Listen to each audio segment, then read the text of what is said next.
మహారాష్ట్రలోని ఛత్రపతి సంభాజీనగర్ జిల్లాలో ఉన్న ఔరంగజేబ్ సమాధిని తొలగించాలంటూ హిందూ సంఘాలు ఆందోళనలు చేపట్టిన విషయం తెలిసిందే.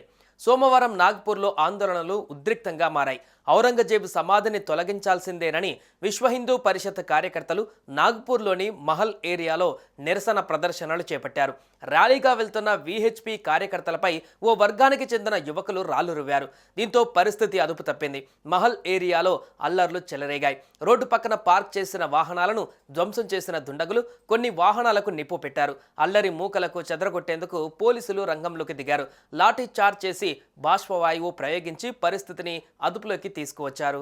నాగ్పూర్లో పలు ప్రాంతాలలో పోలీసులు కర్ఫ్యూ విధించారు.